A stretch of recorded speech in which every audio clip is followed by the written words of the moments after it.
France va de nouveau reconquérir l'Afrique.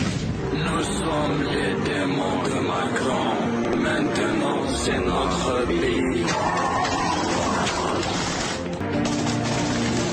Ils sont nombreux. Je n'ai plus de munitions. As-tu besoin de renfort, mon ami?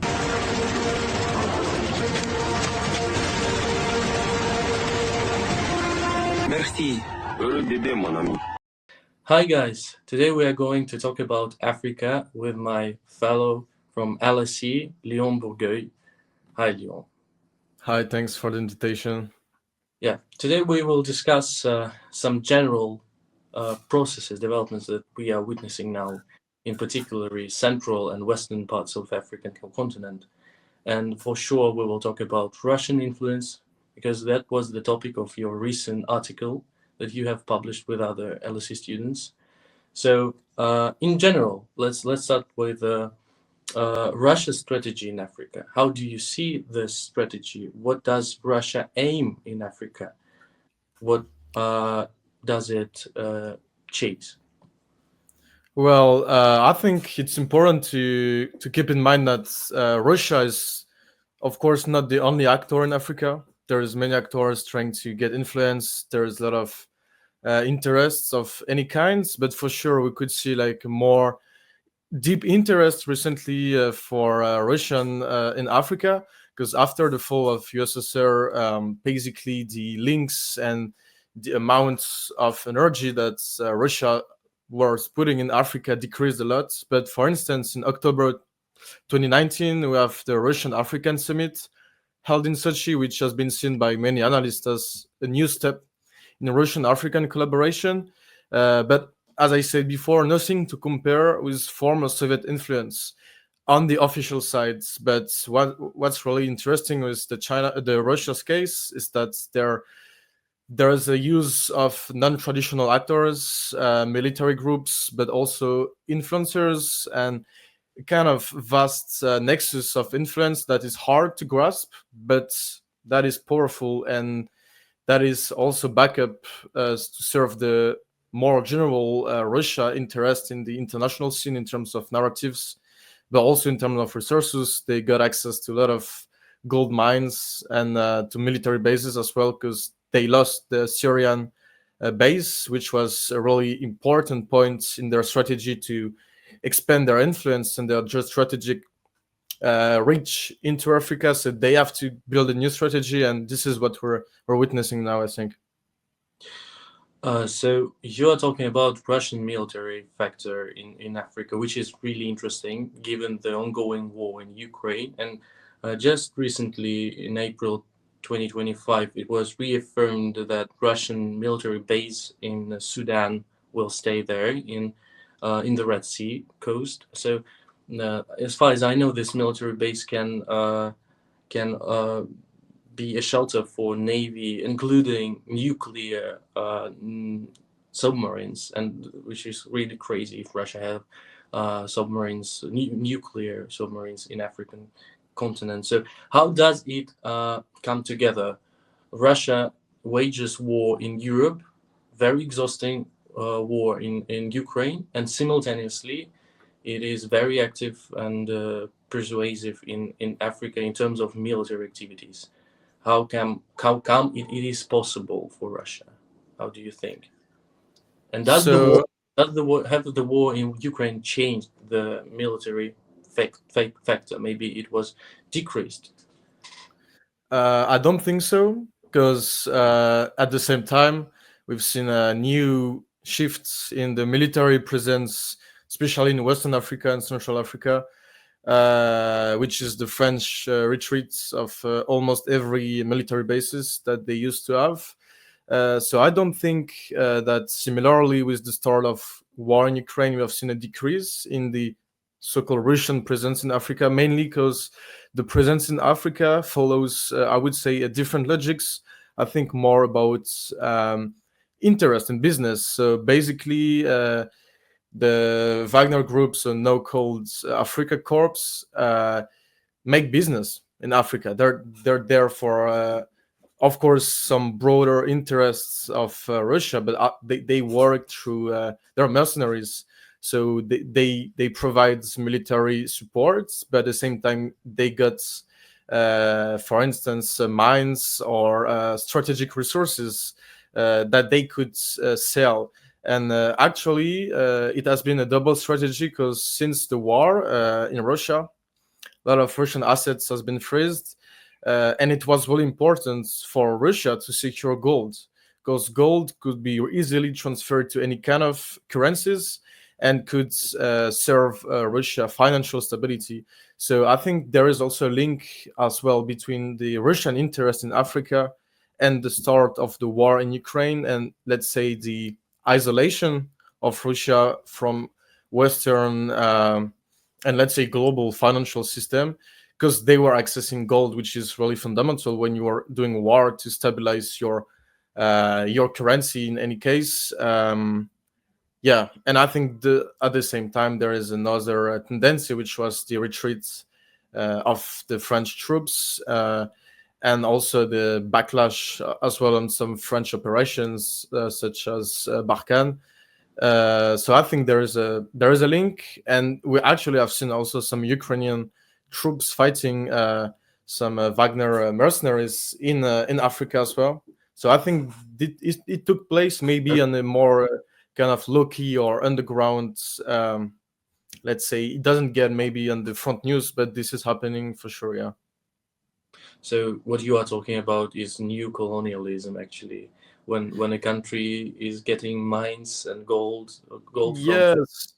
country, utilizing their political instability in order to get richer, and that's crazy. And what you've mentioned, Ukrainians fighting Russians in Africa. How come? Like, what sort of Ukrainian troops are deployed there? So this is not well documented, but since even last year, day per day almost, there have been records of special military troops of the Ukrainian army that were trying to fight Wagner's identified troops. If I'm not wrong, it was in Chad. So it's not officially accepted and proclaimed, I think, by the Ukrainian official governments, but it's happening. And if I come back to the neocolonialism aspect, I think we need to be really worried when speaking about neocolonialism, because precisely the actors that welcome the Wagner groups, the Russian support aids, precisely emphasize the fact that this is to struggle, and it's an aid against the neocolonialism that has been implemented by Western powers, especially France. So there is this war and this like military presence, but below this is also war in terms of narratives, ideology, which is, I think, really important when you want to fully understand what's happening in the region, why we have a growing Russian blueprint in the area, and what it could as well impact for the global order, considering that Russia is trying as well, by doing it, to leverage some support at the UN for voting a resolution, etc. And yeah, I think there's multiple influences, quite hard to grasp. But we could talk as well about like influence operations, because I think they're really important to understand this question. One detail that I want to make clear about Wagner. You were talking about Wagner a lot, so we know that in if I'm not mistaken, 2024, Prigozhin, the founder of the special of this military structure, was killed or died in Yeah. under uncertain circumstances. How did this event influence Wagner Group in Africa, and if it was uh, important for African group of Wagner company, or it did not influence at all, and it is going on as it was before his death? Yeah, so this is a hard question, but from what I know, maybe it impacted for sure, or it led to maybe a reorganization of the operations. But I think there is still a growing influence of Wagner groups or the so-called Africa Corps, even after Prigozhin death. Are not necessarily on military sides, but for the propaganda side for sure. For instance, last year in 2024, a video game has been released in Burkina Faso. So if you can go to the websites of this video game, it's like Point Areas, so it's developed by Russians programmers. It has been released in Burkina Faso, and it allows player to either embody the Alliance des États du Sahel, which is the new formation of Mali, Burkina Faso, and Niger that decide to left the ECOWAS, fighting against the French neocolonialist troops. This is how they called in the game, and actually, the release of the game has been done by a media called African Initiative, which is financed by Wagner Group. And in the opening ceremony, some journalists have noticed that former Wagner's generals were at the ceremony. So, and this is last year. So, of course, the presence is still strong. And Chad as well welcomed recently Wagner troops for formation. So I don't think we've seen a decrease in the military presence. They rebrand them, they change their name, but they're still there for sure. And they're, I think, more and more accepted and welcomed because we have seen those massive shifts in the liberal international order, and they do not ask for human rights, for democracy's guarantee, to send troops, to send arms, to send ammunitions, etc. So I think they will be still and more welcome in the nearby future. Recently, we've seen coups, military coups in Mali, Burkina Faso, and Niger. They were all successful, and in one of those countries, the junta was even elected on the public election. So, do you think Russia has a blueprint in this sort of developments that happened in those countries, or Russia is just benefiting and has nothing to do with the coups? Yeah. So I think there is a big mistake to make, and which is done by a lot of French media. And actually, you can see if you follow the news on this region, if you're taking the side of journalists in Africa, for instance, Alain Foucault, which is a really famous journalist who was working actually for French news radio RTL, but now is working on his private company and media. If you go to the French sides, you will hear a lot of Russia is gaining control. They're influencing what's happening in Africa, especially in those juntas where there have been military coup.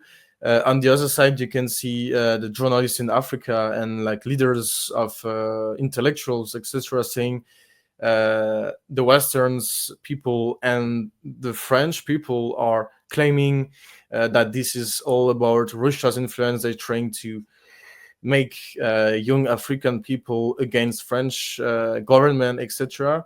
I think those military coups have a lot of roots and influence, and it couldn't be only linked to the Russian growing influence. And I think there is bigger how to say roots to those changes, especially the French foreign policy and the French attitudes towards those countries who are mainly young, who have been in crisis in war for a long time, who faces strong threats from terrorism group in the Sahara.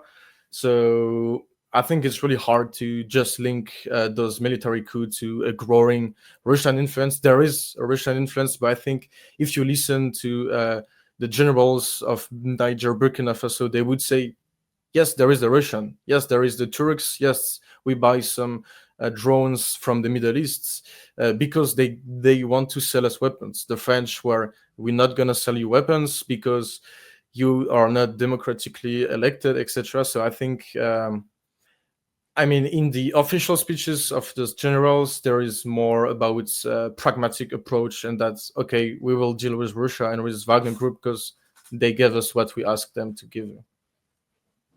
So the coups have nothing to do with the Russian influence. So Russia didn't provoke the coups. There was some local process that was natural. And can we call that democratic backsliding overall in Africa that we are witnessing? And the coups are an extreme uh, just examples of the backsliding. So do you think this process is natural for the region, and Russia is just one of the components that makes it easier for the governments to operate? Yeah, so I think Russia plays a role in providing echoing chambers narratives to the those young people who don't believe anymore in democracy, maybe, or who see those threats. Because if you see, for instance, the propaganda that Russia is spreading through the social media, through some entrepreneurs of influence, what the scholars call them, it's mainly a thing that's anti-Western narratives that the West is trying to justify its presence with democracy, but it's just neo-colonialism. They get the resources. And I think in this sense, Russia played a role in maybe popularizing a need for change, which was similar to or equal to let's get rid of any kind of military presence in our territories. For instance, you can find easily on internet a propaganda clip which was released, I think, in 2022 on internet, or 2021. There is many of them which you can see inside. You have French soldiers which are represented as skeleton. They hold weapons and they're shooting on Malian troops, Malian people. And then you can see an helicopter going from the sky, and then Wagner troops going down and say, "Okay, my friend, we saved you from Western neocolonialism." This is true, but how to evaluate how those kind of propaganda clips, videos have got a real influence on the people and on the military coup? This is really hard to say. This is really hard to say, and I think as like Western authorities, especially French, should take into account their own activity and their own, let's say, failures in the area when trying to address with those new governments, which are not necessarily democratic, and of course are dealing with other powers. But if yeah, I think this is a really complicated phenomenon, but for sure Russia's play kind of influence in this point, but hard to say. I think this is related, but I think this is more a wider and a deeper phenomenon. I know that might be a very tough question, but how do you think what made it what have undermined democracy as idea in African countries? What made it that weak that Russia could have utilized Yeah. and exploited? Yeah, no, this is a really good questions. I can't respond for Africa in general because I don't know a lot, but I could say, for instance, in more Western French-speaking African countries, so there have been huge. I mean, if you listen to the Pan-Africanist groups, for instance, which are actually financed by Wagner, you have a guy called Kemi Seba, which was really famous in France. He has got the French authorities take his citizenship, out his citizenship from him, and just after he has been designed as like special counsel of the military junta in Niger. And actually, there is allegations and suspicions that it has been financed by Wagner hundreds of thousands of dollars. Uh, and what they say is that there is the idea of the franc CFA. So basically, the money that has been used in the ECOWAS, this alliance of Western former French African countries, is printed in France, actually, in a small town. In a small town called Chamalières, next to Clermont-Ferrand, you have like the Bank of France, which is printing money, which is used in African countries. This is a big argument that is often used by those influencers, often related to kind of Russian networks to a certain extent. There is the point that the French military operations in Africa against terrorism didn't really succeed, and actually were kind of controversial. For instance, in 2022, you have been a bombing from the French military in Mali that was mistaken, and they bomb a wedding, and you have 20 deaths. In 2004, you have in Western Africa, in Ivory Coast, a big troubles internally. You have a bombing of French. So you have an military operation called Opération Licorne, a unicorn operation. And the problem is that there have been a bombing on a French military camp. Some French soldiers died. So then an assault has been led on Abidjan, the capital city, and they have been. We don't really know what happens, but 60 people died, citizens from the French troops. France never recognized it, and since today you have a lot of those people who have been like injured, who ask for recognition of human crimes. So yeah, I think the problem is, from one perspective, all those let's say those operations weren't really well implemented to certain extents. I mean, there have been some civilian costs, which has been, I think, led to a lot of resentment against French. You have this franc CFA, which is seen as neocolonialism domination of the financial system in Western Africa. And lastly, I would say the French foreign policy, official foreign policy, which I would say is really inconsistent. Recently, in January 2025, you have Macron, who was doing a speech, conference of the ambassadors. It's called in Chad, and what he says is that the African countries that received military support from France forgot to say thank you, and then he said, "It is not too bad; it will come with time." And he just says, ungratefulness is a disease that is not that you can't give to humankind. And just after, you have been massive reactions from Ousmane Sonko, president of Senegal, who said on his social media that it was completely incorrect. Mahamat Idris Deby Intu, which was the president of Chad, was really expressed his anger against this kind of attitude that is really called by those actors like neocolonialism. So I think this is a combination of multiple factors, and all of this led to, I would say, more popularity for the Russian narratives, which was taking fertile ground on this inconsistency. Look, they said, you have been dominated by those Western powers who were there before colonization, and we just provide you help. They gave a savior narrative as friendships between Russia and African countries against the West, which is seen as evil, which is seen as woke, which is seen as not into like true religious values. And so I think you have this fertile soil made by the inconsistency of the French foreign policy, and the Russian narratives get on this ground and allows all these movements to rise, I would say. Yeah.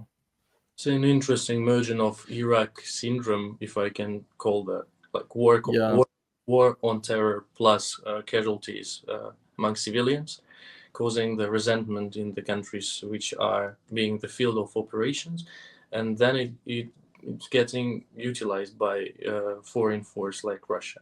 But the question is, why doesn't the population in those countries see Russia as another imperialist, another colonial power, given the war in Ukraine? What makes them blind in these like obvious things? Yeah. Because I think, I mean, hard to say if it makes them blind, but I think there is the point that Russia's not really talks a lot about Africa, and they don't adopt the same narratives as the Western. And because they don't ask or claim for, let's say, political guarantee, they just seen more as partners, as kind of China does the same, They provide contract, they provide weapons, they take mines, they take strategic points. So I think this is partly why it is not seen as the Westerns as more domination. Uh, but I think there is also other points, and there is links. For instance, there have been studies on the expansion of the Russian Orthodox Church in Western Africa, which has been more and more implemented, and a lot of churches has opened in Western Africa. So I think they try to create cultural links or perception of the worlds which are the same. But I think the, the African leaders, especially from Niger, Mali, and Burkina Faso, they're not blind. They know that Russia influence is just another influence. So I think they just try to get what they need now, which is weapons, which is support. But I think they're really aware that it should not become a new kind of neocolonialism domination that they might fear. And I think as well they can understand the narrative of Russia, who says Russia has never been an empire or a colonial power. So I think this plays as well. And yeah, I think I think there have been so much resentment against the former Western power that as long as they're going, we can enter in a new era of developments, of securitization, a lot of money in infrastructures, building roads, developing countries, and so that Wagner and Russia is not seen as the same, even though there have been a lot of killings, a lot of rapes, and civil casualties after deployment of Wagner troops in Africa.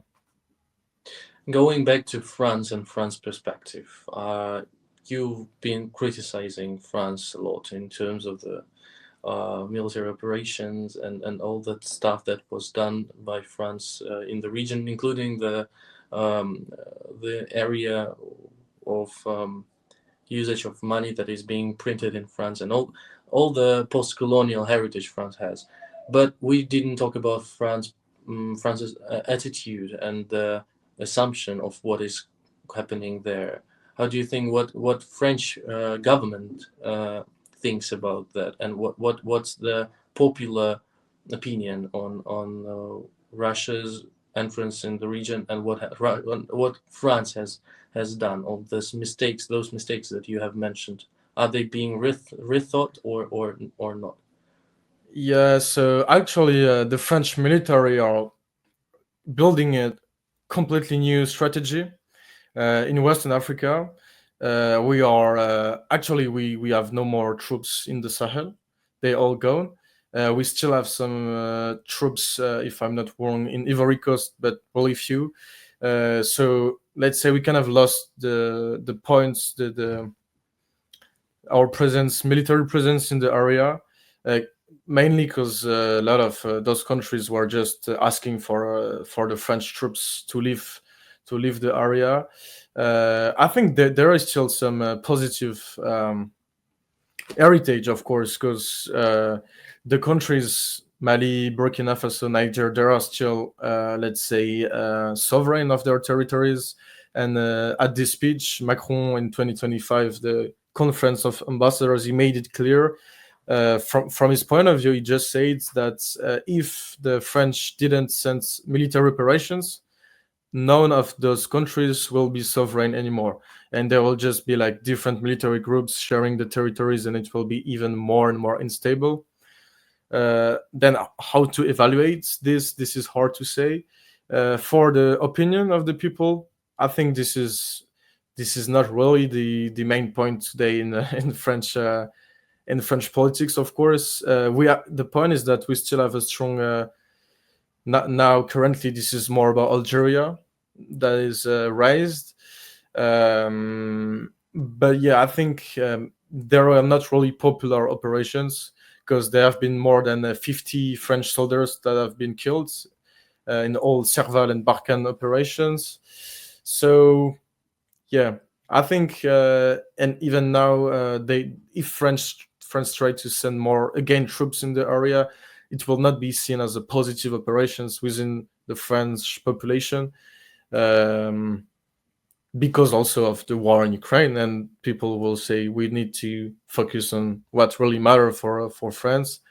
But actually, this is a big story about the French operations there, and because then you can speak about Libya as well, which the fall of the Gaddafi regimes played a major role in destabilizing all the area, because the Tuaregs came back after Gaddafi fall with all the weapons they had, so they just settled there and led to more instability. Uh, and yeah, talking about the Russian influence in the region once again.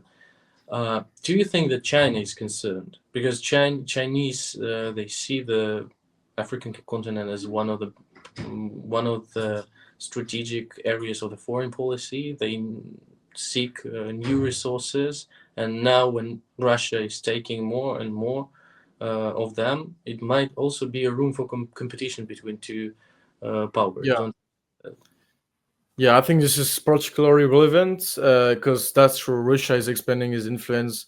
They they're almost present in every African countries. To it could go from monitoring fake elections process and military presence. And China, of course, invests a lot in Africa. And I think we could see the kind of same phenomenon with Central Asia as well, where you could see the spheres of influence of Russia and China competing. But I think China is on another level of presence in Africa, because the investment are just like on another scale compared to the Russia's footprint in the area. Nevertheless, this is a good question, because there is the peak power theory, which says that peaking powers such as China need to go into mercantilist expansions to support their domestic economy, which is decreasing.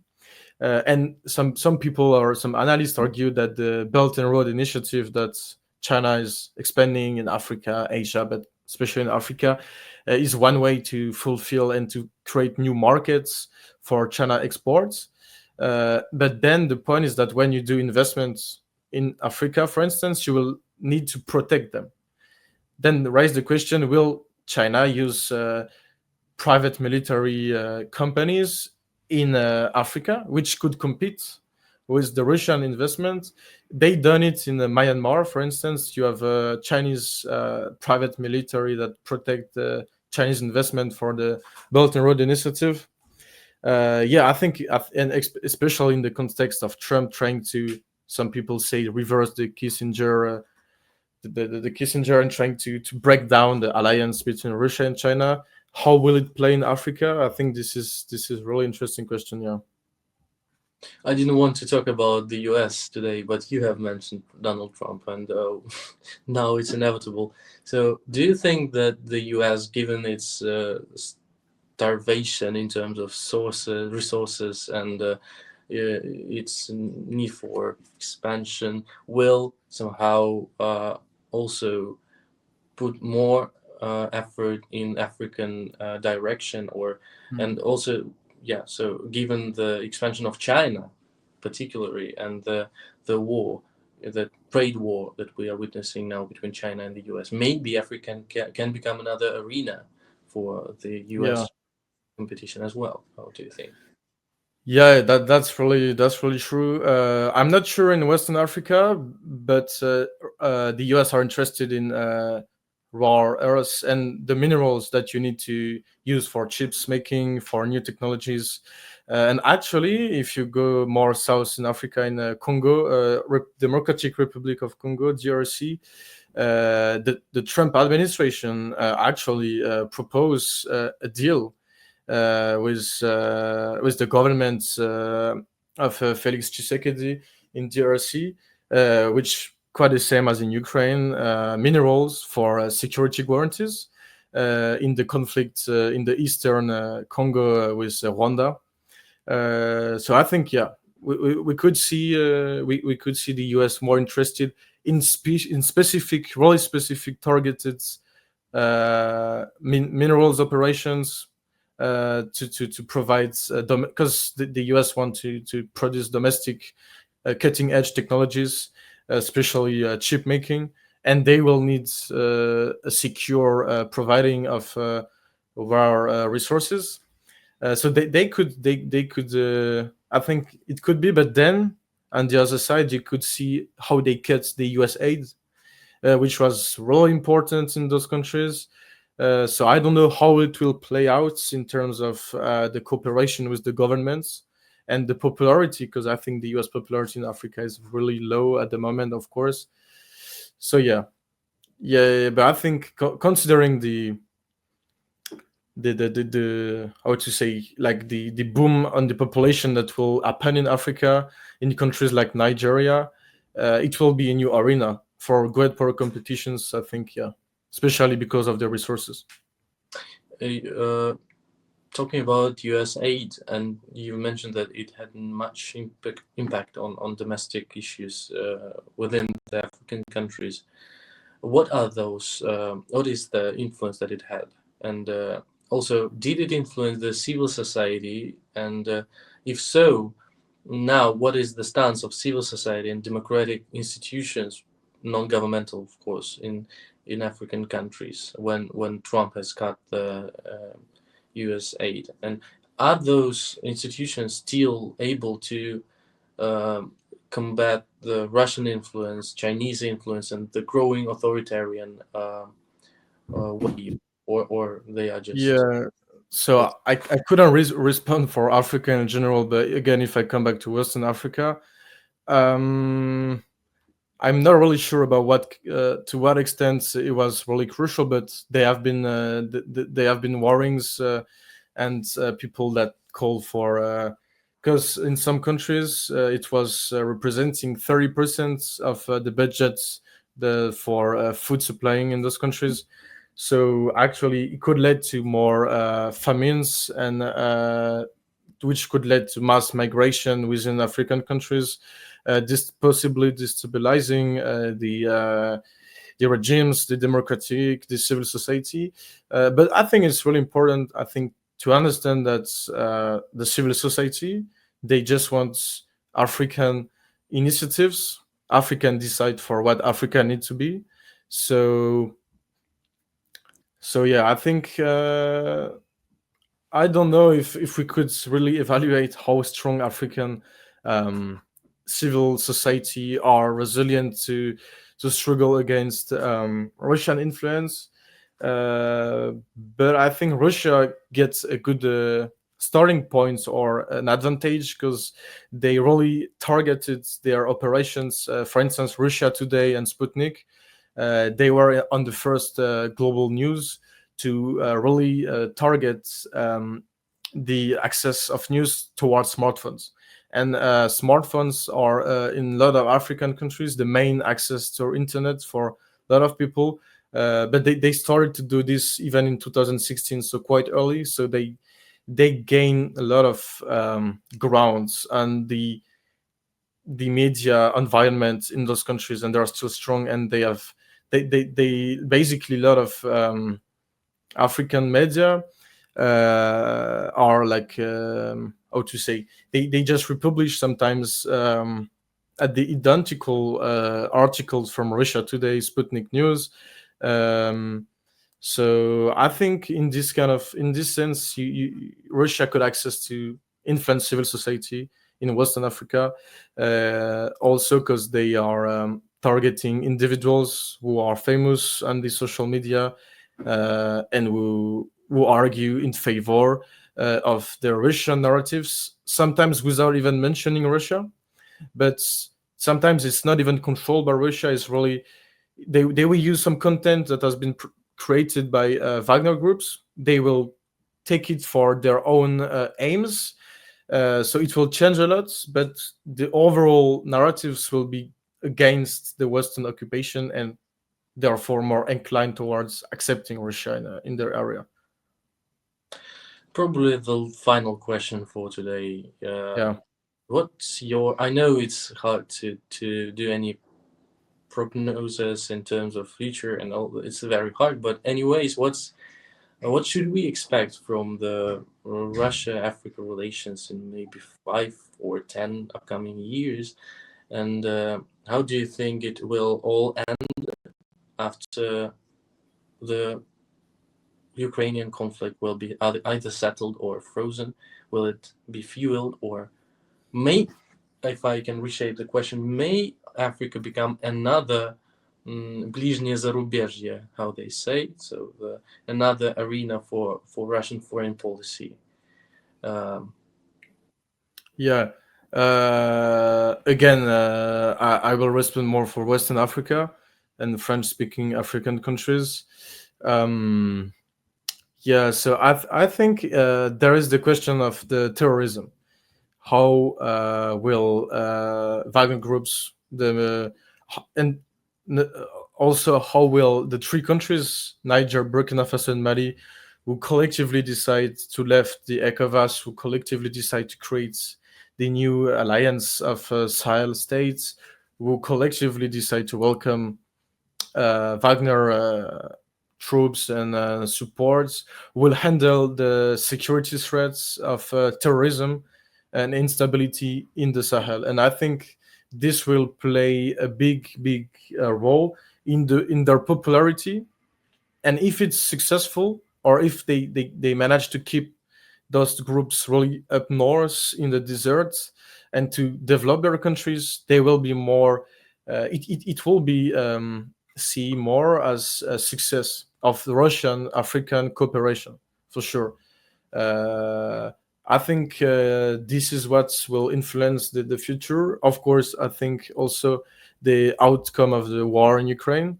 Um, for instance, maybe if we went to a scenario where, let's say, Russia gets a better deal with Trump and kind of get out of the conflict as successful, they will be positively seen in those countries in Africa as strong states who take care of their citizens.